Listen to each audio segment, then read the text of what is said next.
배 수장님, 윤석열 예. 대통령 지지율이 갤럽에서 24%, 리얼미터에서는 30.3%를 기록하면서 하락했습니다. 지금 여전히 최저치 수준 이어지고 있는 건가요? 그렇습니다. 총선 여파가 가장 큰 이유로 분석할 수 있겠고요. 지지층이 미회복되는 겁니다. 대체로 네. 이제 국민의힘 지지율은 대통령 지지율보다 더 높게 나타나고 있는데 그만큼 대통령에 대한 여파 또 총선 결과의 영향이 더 큰 것으로 보이고 대체로 이제 대구, 경북, 부산, 울산, 경남의 핵심 지역 기반에서도 대통령에 대한 긍정 지지율이 회복되지 않고 있는데 더 길어지는 평가 기간으로 보입니다. 그런데 좀 더 보고 좀 더 지켜보고 윤석열 대통령에 대한 평가를 결정하는 추세로 나타나고 있습니다. 이은영 수사님, 갤럽 조사에서 윤 대통령의 지지율이 역대 대통령 취임 2년 지지율 중에서 최하위라고 하던데요. 네. 어떤 점이 가장 큰 문제라고 보세요? 일단 이게 그 노태우 대통령 2기 때보다도 더 낮은 지지율인데 네. 그 갤럽 조사에서 그 부정평가의 사유를 보면은 민생과 물가를 챙기지 않는다가 19%로 가장 높았고 그다음에 소통 미흡이 15%로 높게 나타났어요. 그리고 그 복지, 외교, 교육 등 7개 분야 평가 문항도 있었는데 거기서 가장 하위 평가를 받은 게 인사, 그다음에 경제 부분이었거든요. 그래서 지금 어쨌든 국정전환의 대기조를 이루어야 되는데 여전히 그 대통령이 이종섭 전 장관에 대한 경로 부분에 대해서도 우리들이 생각하는 것과 다른 방식의 해명을 했기 때문에 네. 이런 부분이 지금 가장 그 반등, 지지율의 어떤 모멘텀을 만들지 못하는 요인이라고 볼 수 있겠습니다. 배 수장님, 윤 예. 대통령 지지율 노무현 전 대통령 탄핵 전국보다도 낮은 수치라고 하는데 지지율 24% 어떤 의미라고 볼 수 있나요? 뭐 레임덕 기준이 25%다 이런 얘기도 있던데. 그렇습니다. 레임덕이라는 것이 대통령의 국정 동력이 이제 마비되는 상태 아니겠습니까? 근데 문제는 뭐냐면 이렇게 대통령의 지지율이 한국 갤럽 기준으로 24%까지 내려갔다라는 것은 결국 지지층까지도 무너졌다.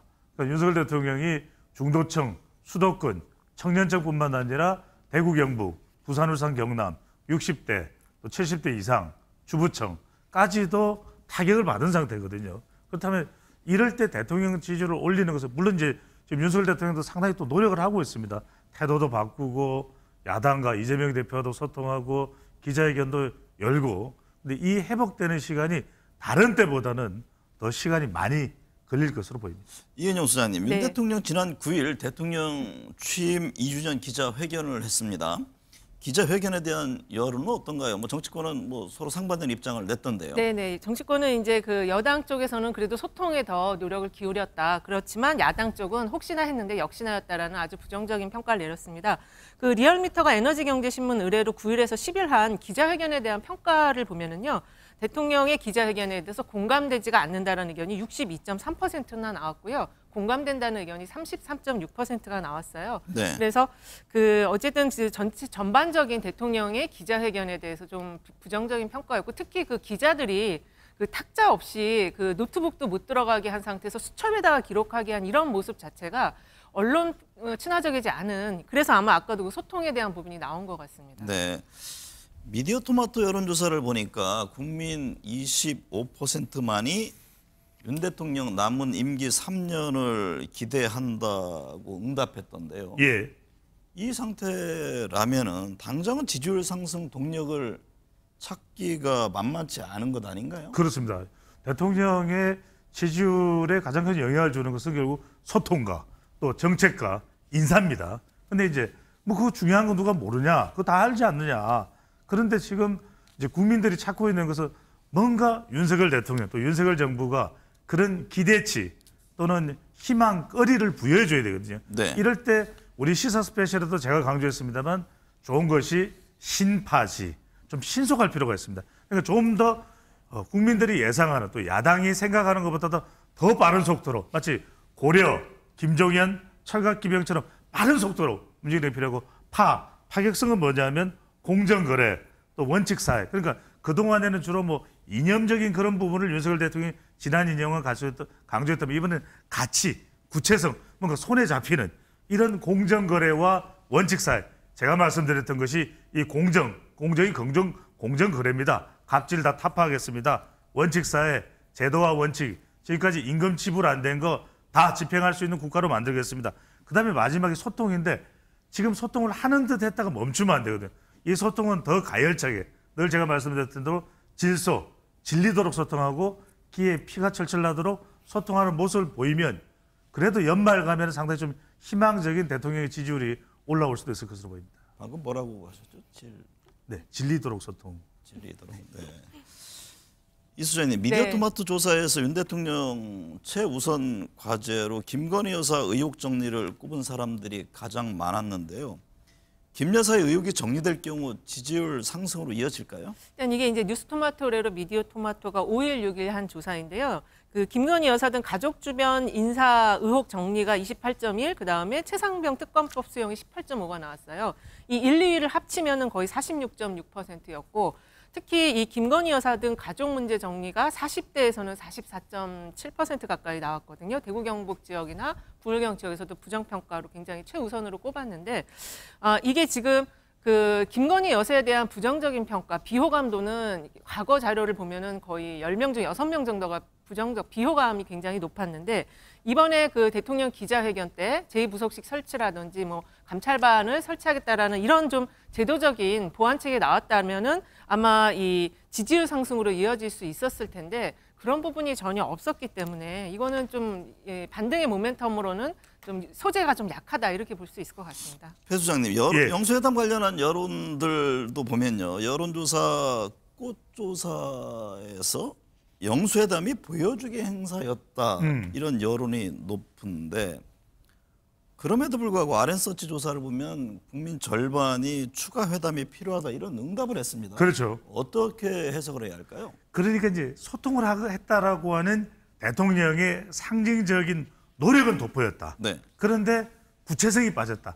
상징성은 있는데 구체성은 빠졌다. 그러니까 이제 윤석열 대통령은 이제부터는 일구회로 가면 됩니다. 왜 그러냐면은 방금 전에 이은영 소장도 이야기했다시피 최상병 특검과 김건희 여사 특검과 관련해서는 거부 의사를 분명히 했습니다. 그래서 이원석 검찰이 수사하고 있지 않느냐, 또 공수처가 수사하고 있지 않느냐인데 국민들은 마냥 기다릴 수는 없거든요. 그래서 윤석열 대통령이 여기다 적어도 3분기까지도 결과가 안 나오면 그때는 특검을 내가 더 주도하겠습니다. 이런 일종의 일정성이 가미됐다면, 또 하나는 구체성인데, 가령 한 기자가 질문을 합니다.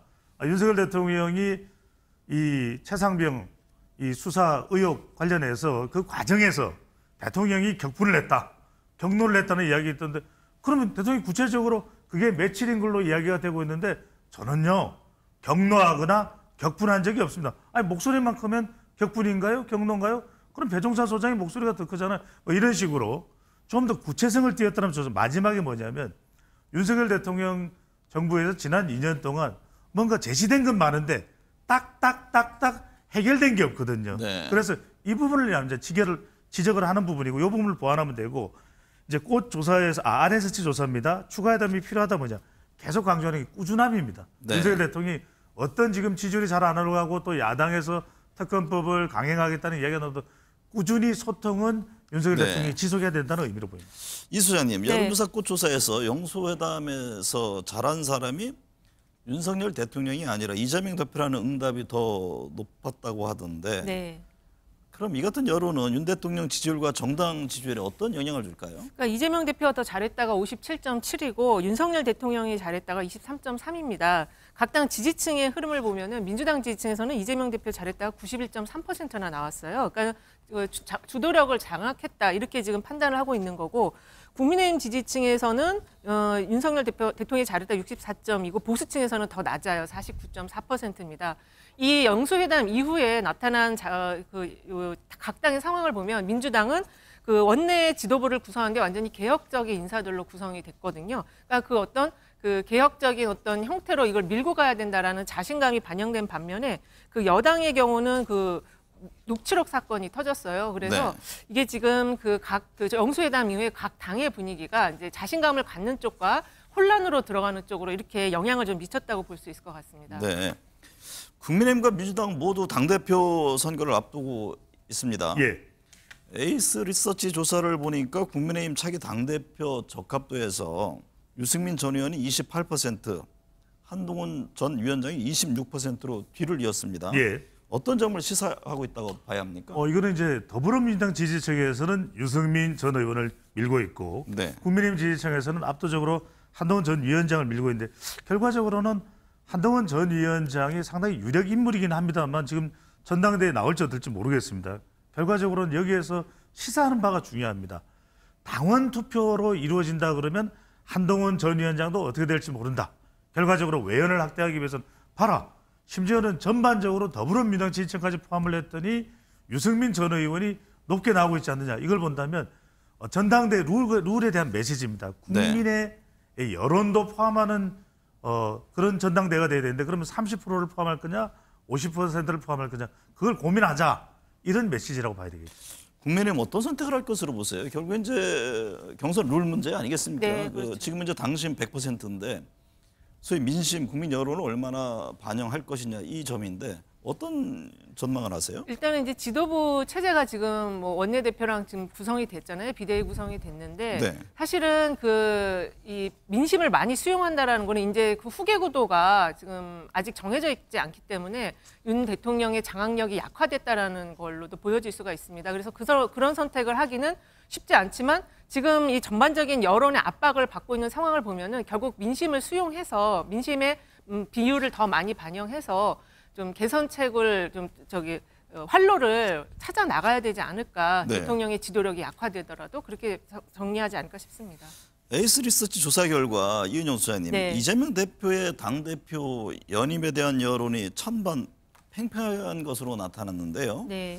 당내에서는 연임 목소리가 점점 더 커져가는 그런 상황이죠. 예, 그렇습니다. 지금 민주당 지지층에서는 거의 83%가 연임을 해야 된다라는 의견이 나왔어요. 네. 그리고 오늘 그 추미애 의원이 이제 의장으로 지금 정리되는 그 과정이 있었는데 그 과정에서도 보면 당 지지층이나 이런 부분들이 상당히 이제 그 개혁적인 아직 최종 정부 과정은 확정은 아니죠. 안 됐습니다. 예, 그렇지만 그 개혁 국회가 만들어져야 된다라는 그 분위기나 흐름은 지금 이제 크게 만들어지고 있는 것 같거든요. 그래서 이러한 역할을 그 당 대표인 이재명 대표가 중심이 돼서 끌고 나가야 된다라는 게 좀 강하게 있어서 연임 목소리가 커진 것 같습니다. 네. 배 소장님, 예. 특검 관련한 흐름 짚어볼 텐데요. 최상병 특검 도입에 찬성하는 여론이 과반을 넘으면서 높게 나타나고 있는데 그렇습니다. 그럼 향후 이제 대통령이 어떤 선택을 하냐에 따라서도 또 지지율에 영향을 줄 것 같네요. 줄 수밖에 없습니다. 그래서 지금 아마 그래프가 나올 텐데 최상병 특검에 대해서 도입해야 된다는 찬성 의견이 57%, 또 그럴 필요가 없다가 29%입니다. 그러니까 중도층이 최상병 특검에 무게를 싣고 있습니다. 그런데 대통령 기자회견을 들어보면 대통령의 기자회견에서는 최상병 특검에 대한 거부권 시사를 분명히 했습니다. 네. 그렇다면 이제 이게 여야 간에 22대 국회 개원하자마자 충돌 걸면 남아있는 윤석열 대통령 3년 임기는 대전쟁이 벌어질 것이 뻔한데 우리 시사 스페셜에서도 제가 총선 전에도 말씀드렸습니다. 22대 국회가 되면 더 대전쟁이 될 것이다. 그런 말씀을 드렸던 이유 중에 하나가 바로 최상병 특검인데 그래서 아까 말씀드렸던 대로 대통령도 부담을 안고 갈 수밖에 없어요. 물론 대통령이나 국민의힘의 명분도 있습니다. 공수처에서 지금 수사를 하고 있는데 이 수사 결과 기다려보고 그러면 특검으로 가면 되지 않겠냐. 그때는 내가 더 특검을 주도하겠다 했는데 여기서 한 가지 빠진 게 있습니다. 그럼 언제까지 기다려야 되느냐. 그러면 2027년까지 2026년까지 이게 빠졌거든요. 그래서 저는 여기서 윤석열 대통령이 여론을 굉장히 너무 부담을 지고 가면 국정 운영이 어렵습니다. 그래서 한 가지 팁을 말씀드리면 아까 말씀드렸던 일정성, 대출 한 3분기까지 국민이 공감할 수 있는 결과가 안 나는데 그때는 오히려 내가 더 주도하겠다. 네. 이걸 하나 더 가미한다면 어떨까 하는 생각을 해봅니다. 이은영 소장님, 김건희 여사 명품백 의혹에 대한 에이스 리서치 여론조사를 보니까 특검을 해야 한다는 의견이 59%를 차지했습니다. 네. 현재 김 여사 명품 가방 수수 의혹에 대해서 검찰 수사가 이뤄지고 있는데 그렇다면 특검에 대한 목소리가 더욱 높아질까요? 그러니까 이게 지금 물어보기는 명품백 의혹에 대한 걸로 물어봤지만 국민들이 받아들이기에는 그 김건희 여사가 지금 한 2년 가까이 해왔던 여러 가지의 모습들, 특히 그리고 최근에 거의 공식 행사를 하지 않고 있잖아요. 이런 부분에 대해서 전반적인 평가라고 볼 수 있겠고요. 그 과거에도 김건희 여사에 대해서는 내조만 해라라는 의견이 60%가 넘는 조사들이 많이 나왔었습니다. 그래서 검찰 수사가 이루어지고 있는데 사실 이거는 그 면죄부주기식 아니면은 약간 그 생색내기식의 수사가 이루어지지 않을까라는 의견도 있기 때문에 이렇게 특검을 해야 된다라는 의견이 높은 수준으로 지금 나온 것이 아닌가 생각이 됩니다. 네. 배 수장님, 여론조사 공정조사를 보니까요. 국민 62.9%가 국회의장의 중립을 지켜야 한다고 응답을 했습니다. 그런데 민주당과 조국 혁신당 지지층에서는 중립을 지킬 필요가 없다는 의견이 나와 눈길을 끌었는데 어떻게 해석해야 할까요? 그러니까 이 데이터를 보더라도 지금 바로 이제 화면에서 보실 텐데 중립을 지켜야 된다가 62.9%입니다. 그렇다면 이게 그래도 국회의장이 당적을 버리는 이유, 그래서 탈당을 하는 이유, 그리고 국회법에도 중립을 지켜야 된다는 것이 명시되어 있습니다. 그래서 어떤 특정 정당의 입장을 대변하거나 이래서는 안 되는 것이기 때문에 저는 만약에 국회의장이 누가 되든 간에 그런 태도를 취하면 국회의장 개인에 대한 타격뿐만 아니라 민주당에 대한 심대한 여론의 타격을 받을 수밖에 없어요. 지금 뭐 정당 지지나 이런 걸 보더라도 총선의 압승의 결과임에도 불구하고 정당 지지나 이런 것들이 또 압도적이지 않다라는 것. 앞서 말씀드립니다만 김건희 여사와 관련된 부분도 이게 특검할 사안이냐. 오히려 이원석 검찰에서도 지금 소환 조사도 염두에 두고 있다 이런 이야기도 나올 정도면 이걸 한번 기다려봐도 되지 않을까. 조이치 모터스 주가 조작 사건이 특검법 사안이라는 것과 명분백수선 좀 다른 만큼 마찬가지로 국회의장이 누가 되더라도 중립은 반드시 확보를 해야 될 필요가 있을 것으로 보입니다. 그 1인당 25만 원 지원금 효과 관련해서요. 네. 효과가 클 것이다 이렇게 응답한 국민들이 과반이라고 하던데. 네, 그렇습니다. 근데 어쨌든 이 문제도 지금 정부 여당은 반대를 하고 있잖아요. 네. 그럼 이 사안도 정부와 여당이 어떤 선택을 하냐에 따라서 지지율에 영향을 준다고 봐야 할까요? 네, 영향이 있을 걸로 보여지고 효과가 있을 것이다가 53.3%고 없을 것이다가 42.5인데 지금 박찬대 원내대표가 제1호 법안으로 이것을 얘기했고 이게 현금을 주는 게 아니고 지역화폐로 올해 말까지 준다라는 거였습니다. 네. 그리고 추경을 할 수밖에 없기 때문에 그렇게 되면 이제 R&D 예산이라든지 그 복지 관련 예산도 같이 복원될 가능성도 있거든요. 그러니까 그런 면에서 보면은 이 좀 아랫목에 온기를 주는 그런 것으로 효과가 나타날 수 있기 때문에 일단은 여당이 지금은 반대하지만 만약에 이제 이거를 같이 잘 법안을 통과시킨다면 양당 모두 좀 긍정적인 효과를 받을 수 있지 않을까 생각이 듭니다. 이번 한 주간은 어떤 점 눈여겨봐야 할까요? 네, 많은 이슈가 있습니다. 국회의장 더불어민주당의 투표가 어떻게 될지 여부, 또 라인 일본의 야후 사태에 대해서 우리 정부의 대응, 그리고 의료개혁에 대한 추가적인 진전 사태, 박찬대 원내대표 특검에 대한 입장, 또 추경호 원내대표의 만남 등이 주요 사안이 될 것으로 보입니다. 이은영 소장님은요? 저는 이 여론이 지금 굉장히 최저치인데 이게 지금 반등의 모멘텀을 만들 수 있느냐. 다음 주에 만약에 더 떨어지는 여론이 나온다면 여당이나 대통령실 굉장히 곤혹스러운 상황이 이제 계속 펼쳐질 걸로 좀 생각이 듭니다. 네, 오늘 두 분 분석 잘 들었습니다. 네, 감사합니다.